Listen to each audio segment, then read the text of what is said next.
নমস্কার, কেমন আছো সবাই? শুক্লা ওয়ার্ল্ড ব্লগের একটি ভিডিওতে সবাইকে স্বাগত জানাই। আজ রবিবার, এখন সন্ধ্যা 6টা বাজে। আমরা এখন রেডি হচ্ছি মেলায় যাব বলে। তো চলো, মেলায় দেখা হচ্ছে। মেলাতে এসে গেছি। দেখো কত সুন্দরভাবে সাজিয়েছে, প্রতি বছরই এরকম সাজায়। দেখো পুকুরের মধ্যিখানে এই যে ফোয়ারাটা কত সুন্দরভাবে, ভালো লাগছে দেখতে। রাত্রেবেলা তো ভীষণই ভালো লাগছে, আলোতে চারিদিকে সুসজ্জিত হয়ে আছে। এটা একটা ঝিল, ঝিলের মাঝখানে ফোয়ারাটা করেছে, খুব সুন্দর লাগছে। এখানে শীতলা মাতা মার পূজা উপলক্ষেই মেলাটা হয় মান্নাপাড়ায়। এই যে মায়ের প্রতিমা, দর্শন করো।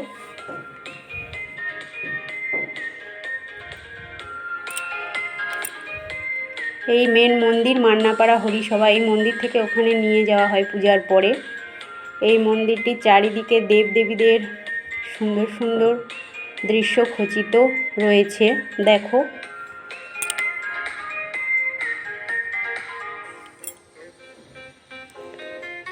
সমুদ্র মন্থনের এই দৃশ্য, নৃসিংহদেব অনন্ত শয্যায়, নারায়ণ।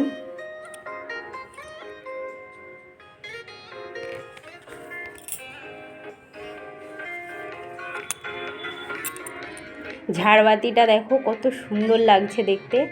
মহাভারতের এই যে কৃষ্ণ অর্জুনের সারথি হয়েছে, তারই দৃশ্য একটি। ভীষ্মদেব সমুদ্র মন্থন করছে। শ্রীকৃষ্ণ গোবর্ধন পাহাড় করে আঙুলে ধরেছে, সেই দৃশ্যটিও রয়েছে, খুব সুন্দর।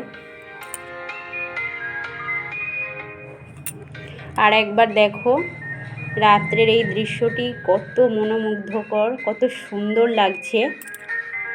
জলের মধ্যে ফোয়ারাটা খুব সুন্দর লাগছে দেখতে।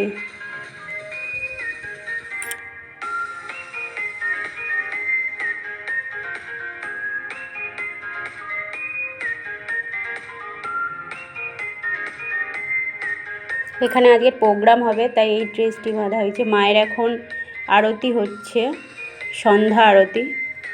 আমরা দেখলাম, প্রণাম করলাম, মাকে দর্শন করলাম।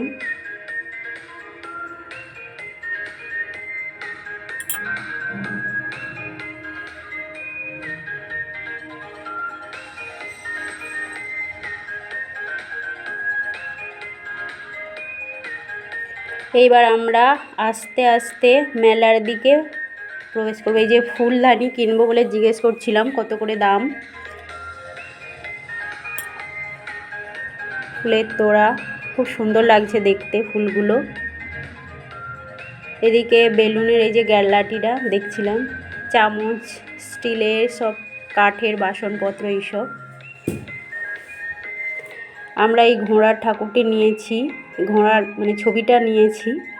কত সুন্দর লাগছে তাই না? এই ঠাকুর রাধাকৃষ্ণের ছবিটি খুব সুন্দর লাগছে। ফুলদানি, এগুলো স্ট্যান্ড ফুলদানি। তো আমরা মেলা থেকে বেরিয়ে এলাম। ভিডিওটি আজ এই পর্যন্ত। ব্লগটি ভালো লাগলে লাইক করে দিও, চ্যানেলে নতুন হলে সাবস্ক্রাইব দিও। দেখা হচ্ছে পরের একটি ভিডিওতে। ততক্ষণ সবাই ভালো থাকবে।